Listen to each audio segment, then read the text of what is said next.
பல ஆண்டுகளுக்கு முன்பு 2 குதிரை வண்டிகள் இருந்தன. மியான் மித்து மற்றும் மியான் லட்டு. மித்து நகரத்துக்குள் வண்டி ஓட்டுவார், அங்கே டிராபிக் அதிகம், அதனால் அடிக்கடி நிற்க வேண்டியிருக்கும். லட்டு நகரத்திற்கு வெளியே ஓட்டுவார், அங்கே சாலைகள் முழுக்க சேதமடைந்தவை. மித்து கவலையுடன் இருப்பதை பார்த்து லட்டு கேட்டார், என்னாச்சு மியான்? என்ன சொல்ல? இந்த குதிரை ஒரு நாள் என்னை விபத்தில் சிக்க வைக்கும். நான் நிறுத்தினால் வண்டி சீக்கிரமா நிற்கவே மாட்டேங்குது. நின்ற பிறகு மீண்டும் வேகமா எடுக்க ரொம்ப நேரம் ஆகுது. என் குதிரை இதற்கு முற்றிலும் எதிர். சாலையில் சின்ன ஏற்றம் வந்தாலே வேகம் குறைஞ்சிடுது. அப்புறம் அதை முன்னே நகர்த்த நான் தள்ளியே ஆகணும். அப்படின்னா நம்ம குதிரைகளை மாற்றிக்கலாமா?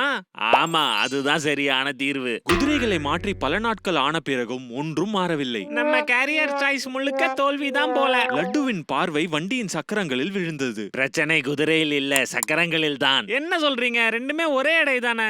ஆமா, எடை ஒரே மாதிரி தான். ஆனா உன் சக்கரத்தில் எடை பெரும்பாலும் விளிம்புகளில் இருக்கிறது, ஆனால் எந்தில் சமமாக பரவுகிறது. அதனால் தான் இரு சக்கரங்களுக்கும் மொமெண்ட் ஆஃப் இனர்ஷியா வேறுபடுகிறது. ஒரு உடல் நேர்கோட்டில் நகரும் போது அதன் இயக்க மாற்றத்தை இனர்ஷியா எதிர்க்கிறது. அதே மாதிரி ஒரு உடல் ஒரு அச்சை சுற்றி சுழலும் போது அதன் சுழற்சி மாற்றத்தை மொமெண்ட் ஆஃப் இனர்ஷியா எதிர்க்கும். இது உடலின் எடையை மட்டுமல்ல, அந்த எடை சுழற்சி அச்சிலிருந்து எவ்வளவு தூரத்தில் இருக்கிறது என்பதையும் பொறுத்தது. மித்துவின் சக்கரங்களில் எடை மையத்திலிருந்து தூரம், அதனால் அதன் மொமெண்ட் ஆஃப் இனர்ஷியா அதிகம். சக்கரங்களை சுழற்றவும் நிறுத்தவும் குதிரைக்கு அதிக வலு தேவை. ஆனால் லட்டுவின் சக்கரங்களில் எடை மையத்திற்கு அருகில் சமமாக பரவி இருக்கிறது, அதனால் மொமெண்ட் ஆஃப் இனர்ஷியா குறைவு.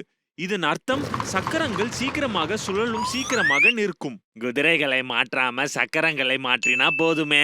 அதன் பிறகு என்ன நடந்தது தெரியுமா? அதிக மொமெண்ட் ஆஃப் இனர்ஷியா கொண்ட சக்கரங்களுடன் மியான் லட்டுவின் வண்டி சேதமடைந்த சாலைகளையும் எளிதாக கடந்து சென்றது. மித்துவின் வண்டி நகரத்துக்குள் குதிரை நிறுத்திய உடனே சீக்கிரமாக நின்றது. இனி விபத்து பயமே இல்லை.